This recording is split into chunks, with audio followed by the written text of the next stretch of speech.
tumpuan akhirnya kalau memang ini berakhir di sini di jurnalis. Nah, ini menarik sekali. Sejak kapan digeluti? Oke Om Jack, baik.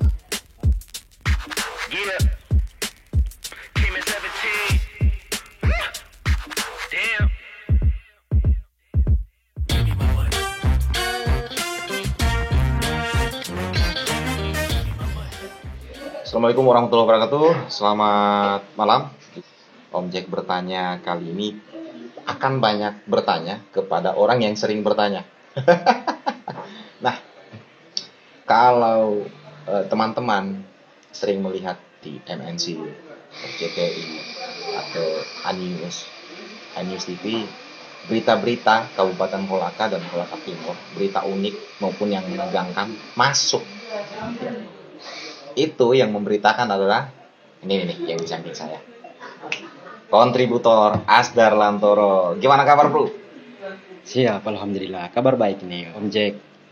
Sebelumnya saya ucapkan terima kasih ya karena mungkin kesempatan ini tiba-tiba saya sendiri langsung diundang dalam acara ini ya, saya bisa bilang acara ini Om Jack bertanya. Sebenarnya saudara saya ini seperjuangan dulu waktu masih sekolah di SMK Negeri 2 Kolaka, sekarang ekspansi menjadi SMK Negeri 1 Baula. Ya terima kasih banyak Om Jack sudah mengundang, dan saya juga sempat kaget sebenarnya karena ini sifatnya dadakan, tidak ada persiapan, jadi ya karena pentingnya mungkin acara ini, apalagi saudara saya mengundang, ya wajiblah mungkin saya harus hadir. Saya kira Om Jack sudah tahu bagaimana sebenarnya kehidupan saya sebelum ada di Kolaka ini. Jadi saya kan lahir di namanya itu Desa Jalase itu di Kecamatan Cenrana, Kabupaten Bone. Tepatnya umur saya berapa ya sekarang ya? Sudah 34 tahun yang lalu. Iya. Berarti 85 ya? Iya, 85. Jadi sekolah di SD Negeri 1, SD nomor 21 Palima, kemudian melanjutkan di sekolah menengah pertama itu SMP Negeri 1 Cenrana. Siap. Pada saat itu juga sebenarnya saya hampir putus sekolah waktu itu. Pada saat itu? Iya, karena emang kondisi orang tua meskipun pensiun dan pegawai negeri sipil, tapi karena ada beberapa juga saudara yang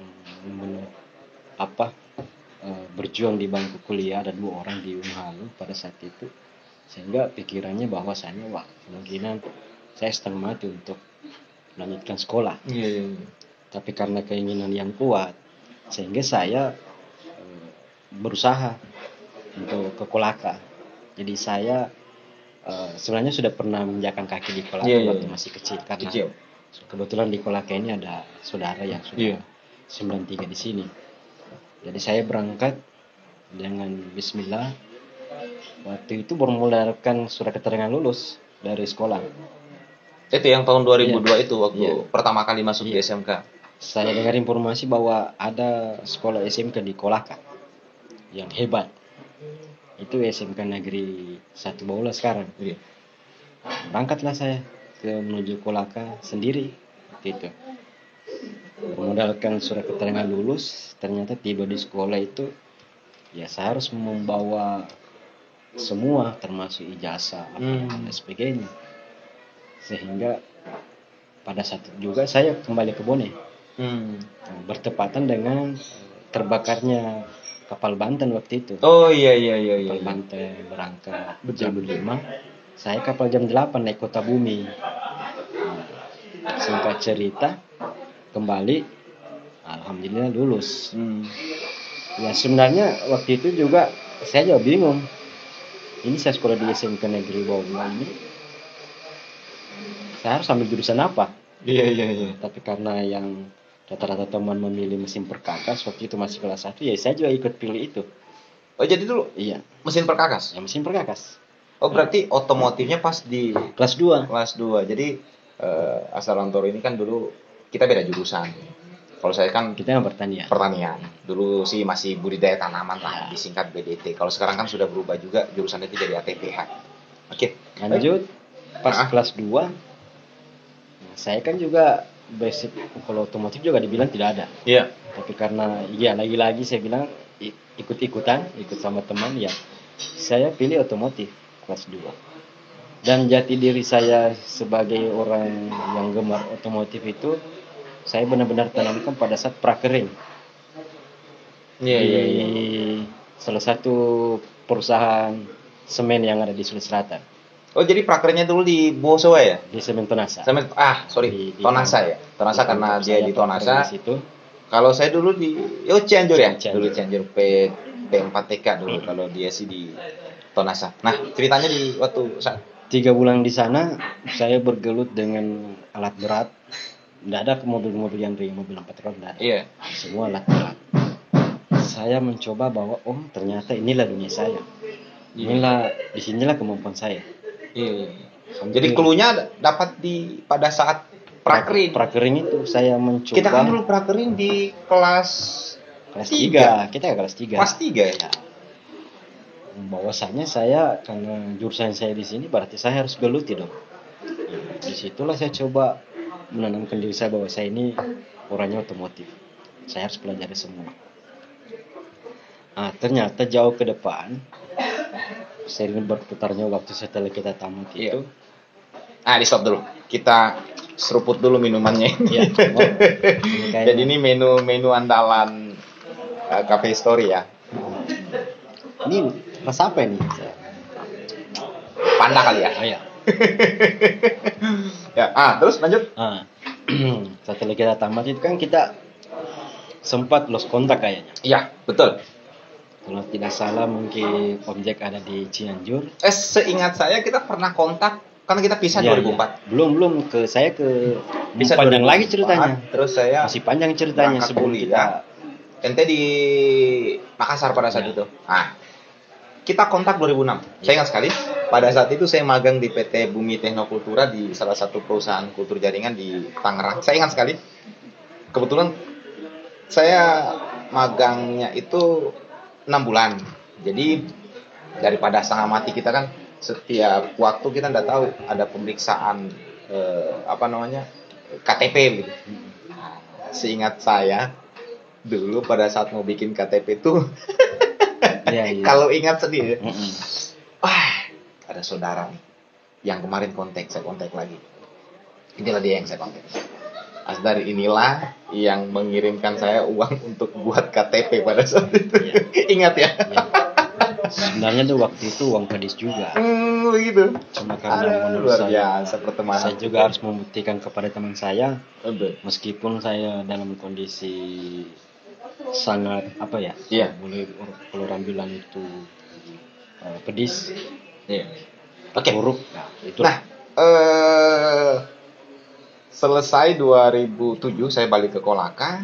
Tidak lama kemudian kita ketemu lagi di Kolaka. Memang pada saat itu setelah di Makassar tahun berapa balik lagi ke Kolaka?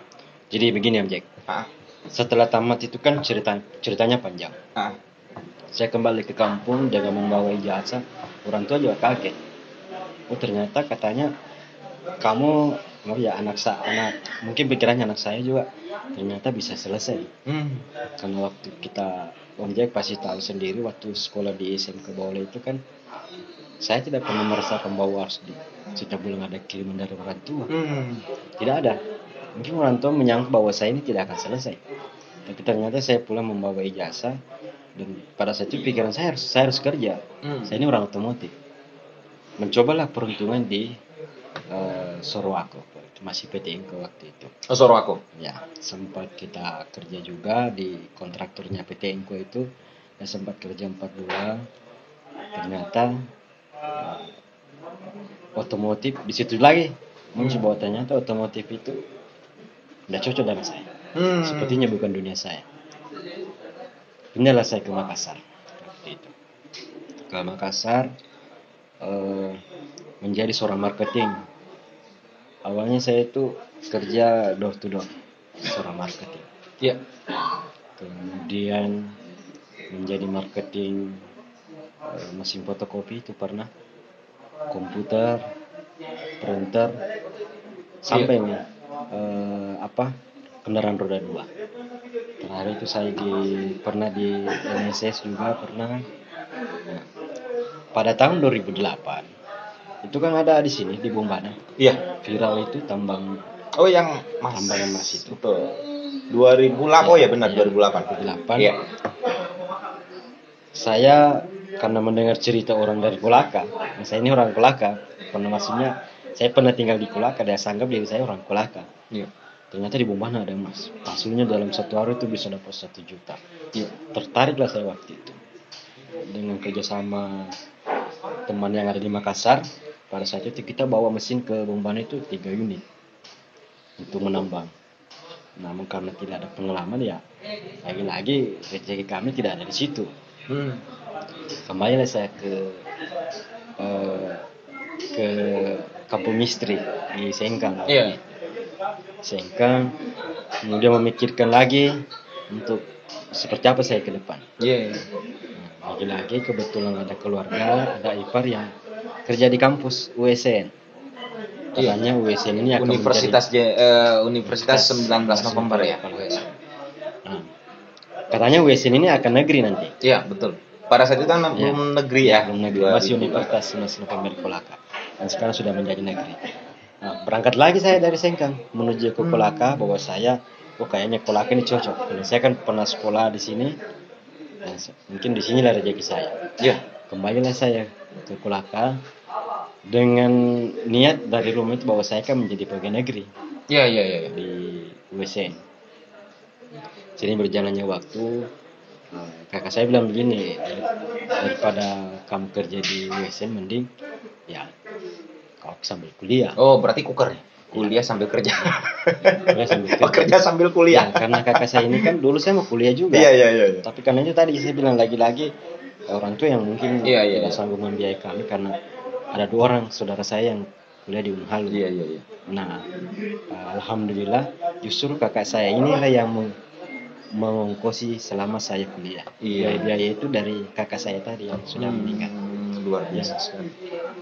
Akhirnya selesai kuliahnya. Setelah selesai kuliah, ada beberapa polemik juga di kampus. Akhirnya saya memutuskan untuk mengundurkan diri dari kampus. Pekerjaan di kampus. Oke. Nah, terkait dengan profesi Anda sekarang, profesi Broku sekarang ini kan dia bergerak di bidang media, jurnalis, kontributor ya, berarti wartawan ya. Sejak kapan tuh tergiur? Dari tadi ceritanya kan dari clue-nya dapat otomotif. Oh, di sini clue saya waktu prakerin. Terus selesai, clue saya bukan otomotif. Clue saya di bagian apa tadi? Marketing. Clue saya bukan di marketing. Clue saya di karyawan mana? Di Sorowako tadi. Iya. Nggak dapat lagi di situ, balik lagi ke ini. Nah, ternyata tumpuan akhirnya kalau memang ini berakhir di sini di jurnalis. Nah, ini menarik sekali. Sejak kapan digeluti? Oke, Om Jack. Baik. Ini setelah 2014. Saya kan kuliah 2010. Ya. Wisuda 2014. Menyandang gelar sarjana pendidikan. Jadi Asdar SPD. Ya. Jurusan bahasa dan sastra. Jurusan pendidikan ya. Pendidikan bahasa Indonesia. Cocoknya guru berarti. Ya. Berarti saya harus jadi guru. Ya. Karena Bakri nih cocoknya. Meskipun sempat menganggur 6 tahun, terus akhirnya sarjana juga saya. Menyandang gelar SPD, berarti saya harus jadi guru. Kembalilah saya mengajar di SMK Baula waktu itu. Oh, sempat mengajar? Sempat mengajar bahasa Indonesia selama 1 semester. Iya. Saya belum jadi jurnalis waktu itu, tapi saya sudah melihat orang-orang yang berprofesi sebagai jurnalis. Saya lihat bahwa jurnalis itu bawa kamera, terus di mana-mana jurnalis ada, entah itu kejadian, entah itu yang unik-unik, entah itu apa, berteman dengan pejabat. berteman dengan TNI Polri, minta maaf nih berteman dengan tukang beca, dengan pemulung. Pikiran saya waktu itu, wah ternyata wartawan hebat juga ya. Iya. Jadi jurnalis itu hebat, bisa berteman dengan siapa saja. Nah, pada saat jadi guru, kebetulan untuk kontributor di MNC di Kabupaten Kolaka, Iya betul. harus pindah ke Makassar, ke Kendari, Pindah ke Kendari. Yang kontributor Kolaka untuk wilayah Kolaka pindah ke Kendari. Berarti Kolaka kosong. Ya, sebelum pindah Kolaka harus ada pengganti. Iya. Karena untuk di Sulawesi Tenggara ini kan Kolaka juga sangat diperhitungkan. Iya betul. Untuk kebutuhan pemberitaan ternyata. Pada saat itulah melalui pertemanan dari kakanda saya, mungkin jangan sampai beliau nonton KTU Sapol PP di Kolaka waktu itu. Itulah yang menyampaikan bahwa ada teman saya yang bisa jadi wartawan. Itulah saya. Sehingga dihubungi, kamu punya apa? Saya punya kamera, saya sudah punya kamera, punya laptop, ada. Oh ya boleh. Ternyata setelah ditemani ini ketemu dengan saya, wah kayaknya cocok ini. Training lah saya waktu itu selama 7 hari. Setelah di training cara pengambilan gambar, apalagi sudah ada bekal kamera dengan laptop, akhirnya saya diterima untuk menjadi masih magang lah waktu itu, menjadi wartawan MNC Media di Kabupaten Kolaka dan Kolaka Timur. Itu pun berproses Om. Selama 2 tahun itu masa training, masih magang. Nanti 2000. Kalau di dunia kontributor, di dunia media itu emang istilahnya dia kontrak atau dia ada organiknya juga gitu? Oke. Saya kan magang selama 2 tahun. Iya. Jadi 2014 saya mulai bergabung di MNC. Nanti 2016 baru bisa tandakan kontrak dan mendapat ID card dan dikatakan organik di MNC Group ya. Seperti itu. Siap. Dan ternyata setelah saya geluti pekerjaan ini Amjad, jurnalis itu sangat cocok dengan diri saya. Dan disinilah jati diri saya sebenarnya. Cluenya dapat di dunia jurnalis. Berarti tahun 2016 baru terikat kontrak, berlakulah organik pada saat itu di MNC Group. Nah, ini nih, mungkin pertanyaannya sedikit agak dalam nih. Nah, selama berkecimpung di dunia jurnalis, wartawan, hal apa saja yang mungkin paling menegangkan pada saat mungkin pengambilan berita atau apalah yang membuat broku ini tidak pernah lupa dengan kejadian itu? Iya, sebenarnya jadi wartawan itu, jadi jurnalis itu pekerjaan yang paling unik, ya, dan menantang. Karena selain kita berteman dengan siapapun yang saya bilang tadi, berteman dengan pejabat, TNI Polri, atau minta maaf tukang beca, pemulung, kita juga ada tantangan tersendiri.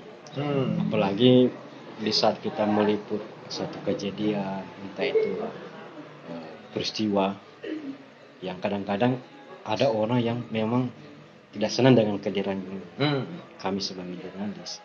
Dan di situ kita diwajibkan untuk saling menjaga diri, terutama pada saat demo kemudian ricu.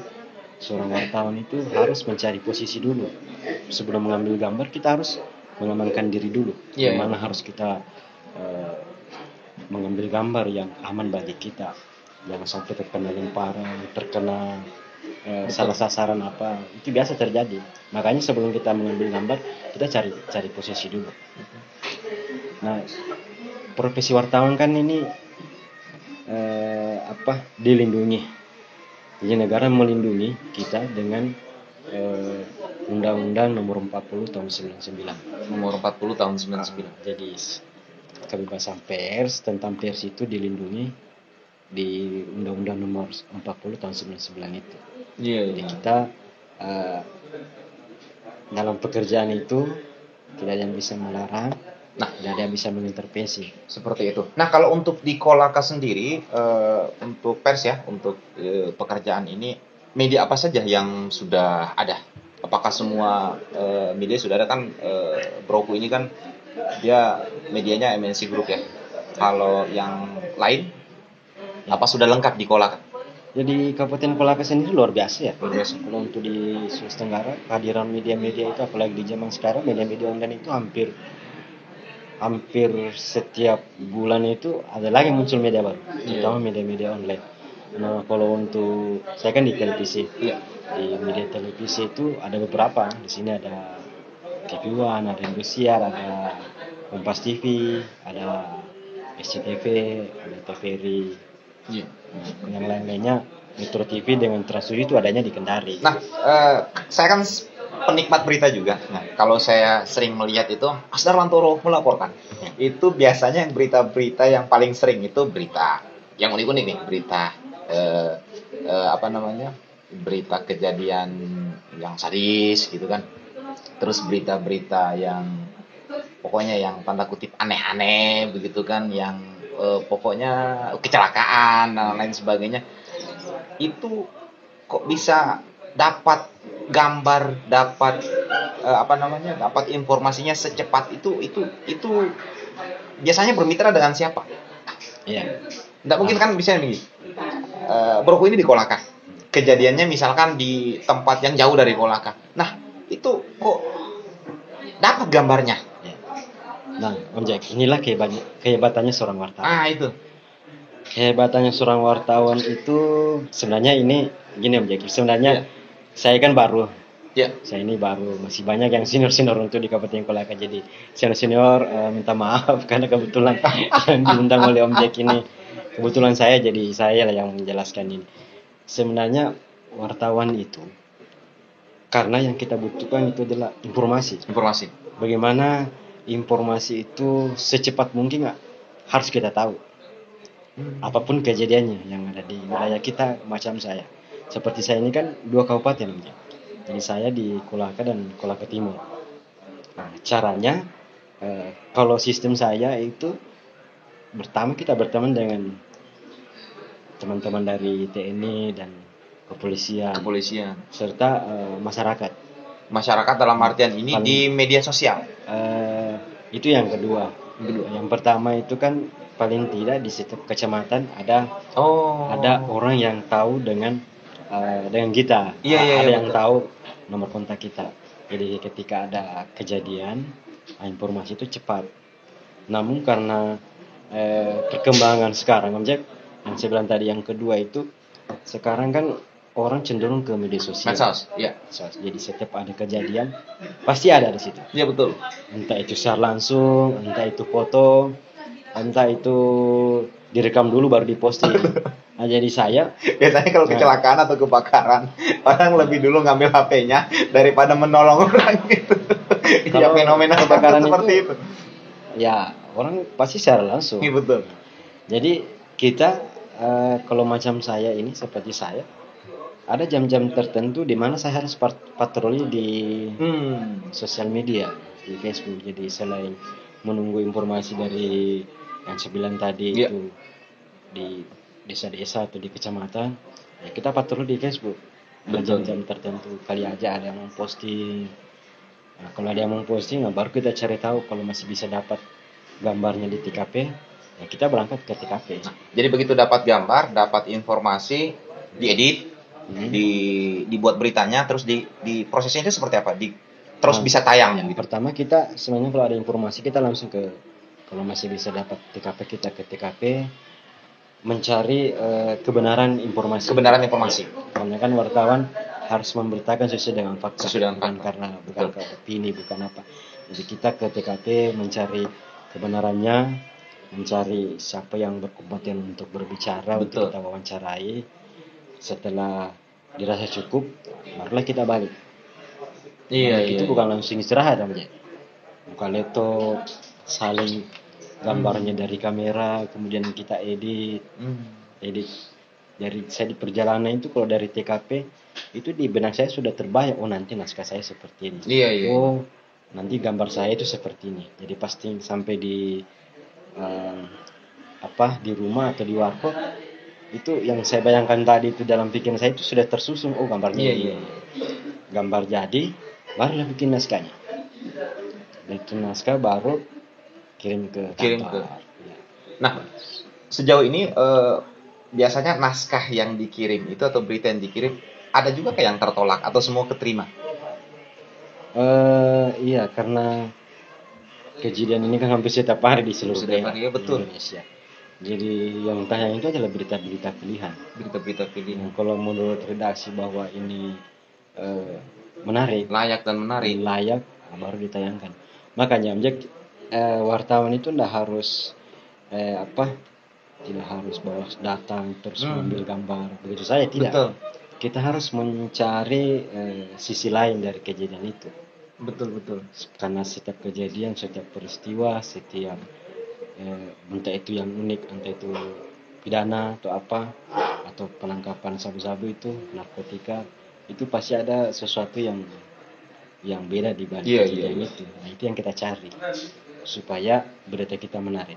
Apalagi di zaman sekarang kan, ketika ada kejadian itu pasti sudah ada di sosial media. Betul. Nah, tantangan kita wartawan TV atau wartawan koran yang sebenarnya kita sudah didahului, informasi tersebar di sosial media. Makanya kita harus membuat beda daripada yang ada di Facebook, yang ada di WA, yang ada di Instagram. Iya. Itu tantangannya sekarang. Nah, sejauh ini selama berprofesi menjadi jurnalis wartawan, ada enggak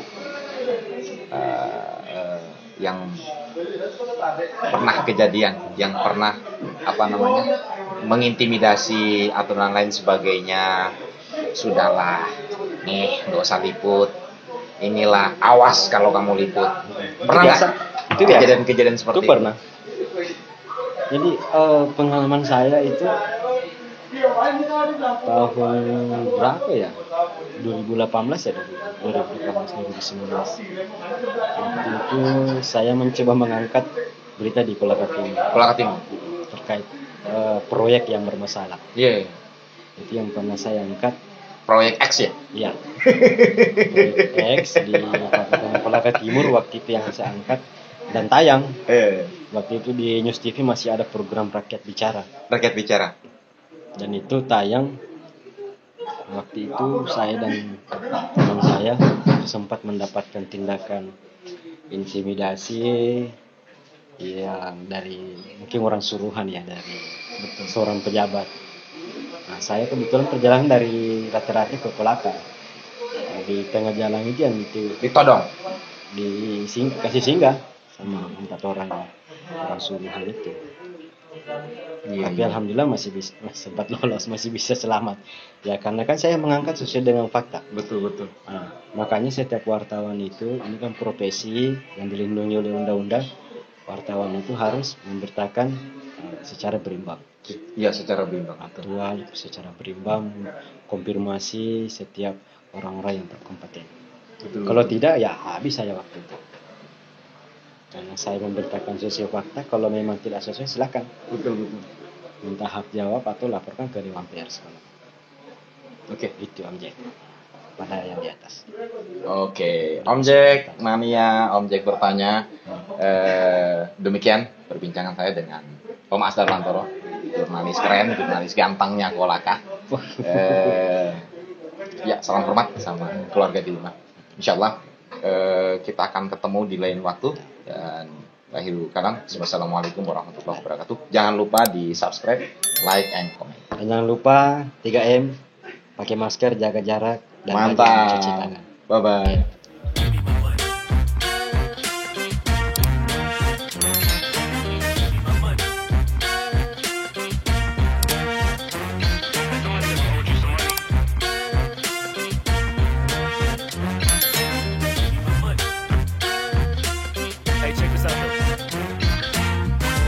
Gave you 10 a week ago. You told me that you got me when your check came home. I've been waiting patiently cause you my homie, bro.